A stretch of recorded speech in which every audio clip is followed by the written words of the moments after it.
Welcome to మన TV. ఇస్లాం మతపరమైన బోధనలు చేసే బ్రదర్ సిరాజ్ తన సభలలో వైఎస్ఆర్సీపీ నాయకులతో మాట్లాడించడం ఆయన వైఎస్ఆర్సీపీ కోసం పరోక్షంగా పనిచేస్తున్నట్లు స్పష్టమవుతోంది. ఎంతో గౌరవం కలిగి ఉన్న సిరాజ్ ఇలా ఒక్క పార్టీకి కొమ్ము కాయడం శోచనీయం. ఆయనకు వైఎస్ఆర్సీపీ పార్టీ మీద అంత ప్రేమ ఉంటే ఆయన వైఎస్ఆర్సీపీ కండువా కప్పుకొని వైఎస్ఆర్సీపీ నాయకునిగా చలామణి కావడం ఉత్తమం. ఇలా ముస్లింలను మత సభలకని ఆహ్వానించి వారిని వైఎస్ఆర్సీపీ నాయకుల సుత్తి వినిపించడం ముస్లింలను మోసం చేయడమే. బ్రదర్ సిరాజ్ ఇదే రకమైన ధోరణితో మతపరమైన రాజకీయాలు చేస్తే ఆయన సభల్లో ముస్లింలలో ఎంతకు డీల్ కుదిరిందని నిలదీశారు. కేంద్రానికి ముస్లిం వ్యతిరేకత బిల్లులో గుడ్డిగా మద్దతిచ్చిన వైఎస్ఆర్సీపీని ప్రశ్నించని బ్రదర్ సిరాజ్ నేడు వైఎస్ఆర్సీపీతో అంటకాగడంలో గూడు పుట్టాని ఏమిటో అని ముస్లింలు ప్రశ్నిస్తున్నారు. ఆయన తన ముస్లిం మత సభల నుండి రాజకీయాలను దూరం చేయకపోతే ముస్లింలను ఆయనకు వ్యతిరేకత పెరగడం ఖాయమని ఏ నూర్ అహ్మద్ ఆదోని జిల్లా సమితి వ్యవస్థాపక అధ్యక్షులు తెలిపారు. కారణం ఏమంటే ఈ మధ్యన రాజకీయాలు అన్ని వ్యవస్థలు మింగేస్తూ చివరకు ఆధ్యాత్మిక రంగాన్ని కూడా మింగడం చాలా బాధాకరం. కాబట్టి అలాంటి ఒక సంఘటన గురించే ఈరోజు ప్రెస్ మీట్ పెట్టడం జరిగింది. ఆదిలో 4వ తారీఖున బ్రదర్ సిరాజ్ అనే మత బోధకుడు ఆదునికి వస్తున్నాడు. మరి ఆయన వచ్చి మతం ప్రచారం కావచ్చు, లేక మతానికి సంబంధించి కావచ్చు, లేక ముస్లింల అభ్యున్నతి కోసం మాట్లాడితే తప్పలేదు. కానీ మరి ఆయన పైన ప్రధానమైన ఆరోపణ ఏమంటే ఆయన ఈ యొక్క మత సమావేశంలో చివరిగా వైకాపా నాయకులను రంగంలోకి దించి ఒక వైకాపా ప్రచారం జరుగుతుందనే అపవాదం ఉంది. కాబట్టి దాని గురించి ఈరోజు ఖండిస్తూ ఈరోజు ఆదోని జిల్లా సమితి తరఫున మేము ఆదోనిలో ప్రకటిస్తున్నాము. ముఖ్యంగా ఈరోజు చూసుకున్నట్లయితే బ్రదర్ సిరాజ్ గారు గత దశాబ్దంన్నర కాలంగా తెలుగులో స్పష్టంగా మాట్లాడుతూ ఇస్లాం గురించి కావచ్చు, మానవ సోదర భావన గురించి చాలా చక్కని స్పీచ్లు ఇచ్చేవాడు మత బోధకుడిగా ఉన్నంతకాలం. అప్పుడు ఆయనకు టోపీ పెట్టుకొని బ్రహ్మాండంగా ఆయన మాట్లాడేవాడు, చాలా సంతోషించే వాళ్ళము. కులమతాలకు అతీతంగా ఆయన అభిమానించేవారు. తర్వాత ఆయన మోటివేషన్ స్పీకర్గా మరి ఆయన దాంట్లో కూడా చేసినారు, సంతోషం. మళ్ళీ ఇప్పుడు కొత్త ట్రెండ్ ఏమంటే గత 2 నెలల నుంచి విరామం లేకుండా ఆయన మీటింగ్లు పెడుతున్నాడు. దీని గురించి అంటే ముస్లింల పురోగతి కావచ్చు, ఇలా ఇతర సమస్యల మీద. మరి ఎప్పుడు లేనిది ఒక్కసారిగా ఇలా మీటింగ్లు పెట్టేసరికి డౌట్ వచ్చిందనమాట. డౌట్ చరా తీసేసింది ఏమంటే ఈయనకి స్పాన్సర్స్ మొత్తం వైకాపా నాయకులే. సంతోషం పెట్టుకొని తప్పలేదు. మరి మత మీటింగ్ అని చెప్పి, ముస్లింల మీటింగ్ అని చెప్పి చివరిగా వైకాపా నాయకుల్ని రంగంలోకి దించి మరి వాళ్ళతో స్పీచ్లు ఇప్పించి మరి ఆయన చెప్పదలుచుకునేది ఏమిటి? మరి బ్రదర్ సిరాజ్ గారి మీటింగ్లో వైకాపా నాయకులు చివరికి ప్రత్యక్షమవుతుంటారు అన్నమాట. అపవాదం ఏమంటే బ్రదర్ సిరాజ్ గారి మీటింగ్లకు వైకాపా నాయకులే జనాల్ని తరలిస్తున్నారని చెప్పి, ఫండింగ్ చేస్తున్నారని చెప్పి అపవాదం ఉంది. మరి దానికి నిజమే అని బలం చేకూర్చే విధంగా చివరికి వైకాపా నాయకులు ప్రత్యక్షమవుతారు సీన్లోకి. ముఖ్యంగా ముస్లిం నీ గమ్యమేటు అనే ప్రోగ్రాం నెల్లూరులో జరిగితే చివరికి ఆ ప్రోగ్రాం చివరిలో వైకాపా మాజీ మంత్రి అనిల్ కుమార్ యాదవ్ గారు ప్రత్యక్షమవుతారు. మరి ఆయనకు ముస్లింని గమ్యమేటలో అనిల్ కుమార్ యాదవ్కి ఏం సంబంధం అర్థం కావడం లేదు. మరి ఆయన గమ్మం ఆయనకు ఉంటుంది, ఏ ticket, MLA ticket, MP ticket ఆయన తిప్పాలని ఉంటాయి. మరి ఈ ముస్లిం గమ్యంలో ఆయనకేం సంబంధం అర్థం కావడం లేదు. ఇది సిరాజ్ గారు చెప్పాలి. తర్వాత సత్తెనపల్లిలో జరిగిన మీటింగ్లో, సమాజ సంస్కరణ అనే మీటింగ్లో అంబటి రాంబాబు గారు ప్రత్యక్షమైన లాస్ట్కి టోపీ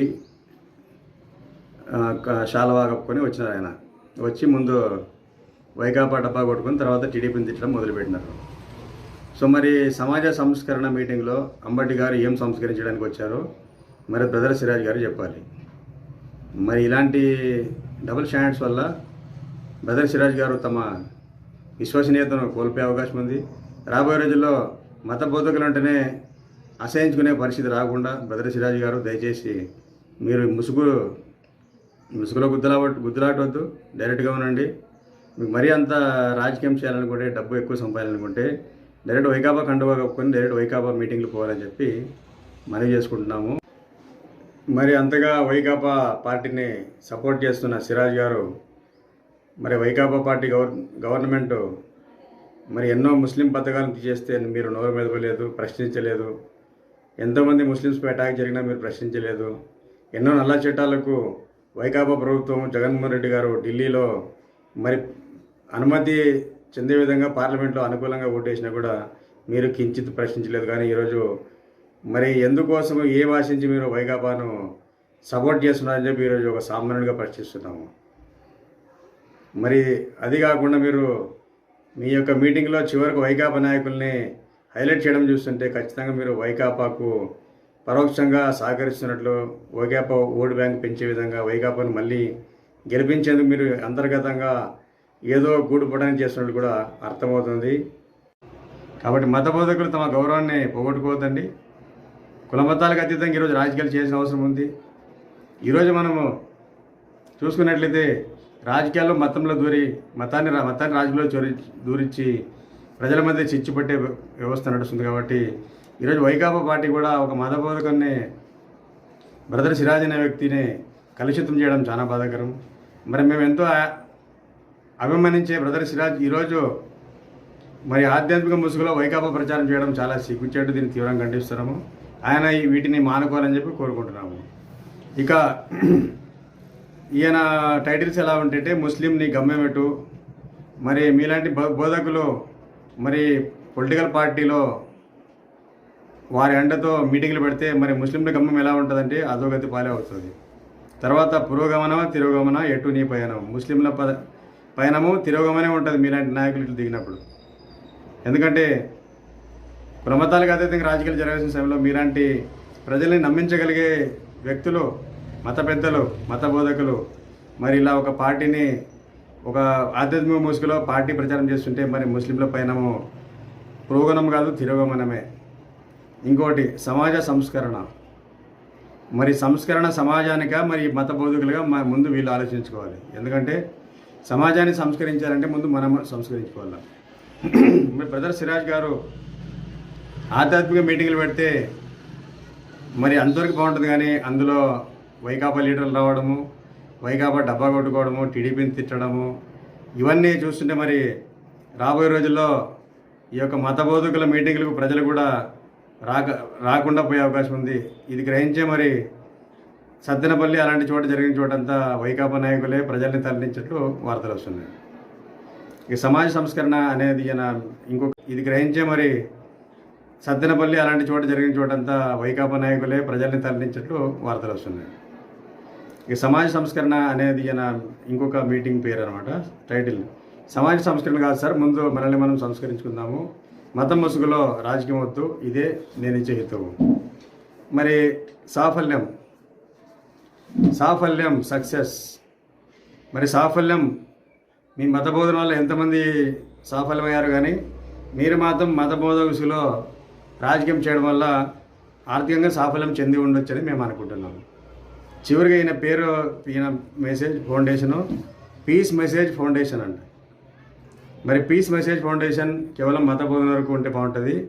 అదే రాజకీయంగా మారిపోతే పీస్ మెసేజ్ ఫౌండేషన్ కాదు, క్యాష్ మెసేజ్ ఫౌండేషన్ అని చెప్పి ప్రజలు మాట్లాడుకుంటున్నారు. కాబట్టి ఆ అపవాదు రాకుండా మీరు దయచేసి రాబోయే రోజుల్లో మీకున్న గౌరవాన్ని కాపాడుకోండి. ఒక ముస్లింగా, ఎందుకంటే ఒక ముస్లిం బతికినంత కాలం ఎంతో జవాబుదారీగా బతకాలి, ప్రతిరోజు నిష్ఠగా బతకాలి, ఎవరిని మోసం చేయకూడదు, ముసుగులో ఎలాంటి అమాయకులు మోసం చేయకూడదు, ఒక మాట చెప్పి ఇంకో మాట చేయరాదు. చివరికి చనిపోయిన తర్వాత సమాధులు కూడా ప్రశ్నింపబడతాడు ముస్లిం ప్రతి మానవుడు. అదేవిధంగా ఖయామత్ రోజు ప్రళయ దినాన మరి ప్రశ్నించబడతాడు.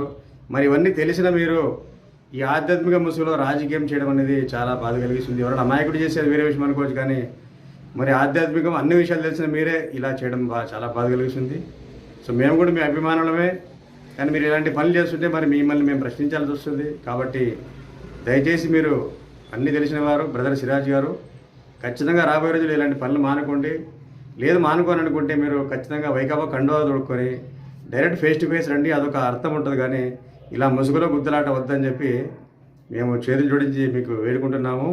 రాబోయే రోజులు ఇలాగే జరిగితే ప్రజలు మిమ్మల్ని వేదికలపైనే ప్రశ్నించే అవకాశం ఉంటుంది. అలాంటి స్థితికి దిగజారొద్దని దయచేసి. వేదికలపై ప్రశ్నలు ఇప్పుడు మిమ్మల్ని ప్రశ్నిస్తే ఎవరు మైక్ ఇస్తే ఒక మతం గురించి ఒక సామాజిక అంశము జాతీయ అంశాలు మీరు ప్రశ్నిస్తున్నారు. నెక్స్ట్ మీరు ఇలాగే మీటింగ్లు పెట్టుకుంటే వైకాపా కోసము ప్రజలకు మైక్ ఇచ్చినప్పుడు సార్ మీరు వైకాపాతో ఎంత డబ్బు తీసుకున్నారని ప్రజలే ప్రశ్నించే అవకాశం ఉంటుంది. కాబట్టి మీరు వైకాపాతో ఏమేమి కుమ్మక్కైనారు, ఎంత కుమ్మక్కైనారు, స్థలాలు తీసుకున్నారా, లేకుంటే ఏదైనా వేరే ఇంకా ఏమైనా ఇతరత్ర ఒప్పందాలు ఉన్నాయా, లోగుట్ ఏమైనా ఉందా అని చెప్పి ప్రజలు మిమ్మల్ని ప్రశ్నించే అవకాశం ఉంది. కాబట్టి ఇలాంటి పరిస్థితి రాకపోతే మీరు మారాలని చెప్పి జాగ్రత్త పడాలని చెప్పి కోరుకుంటున్నాను.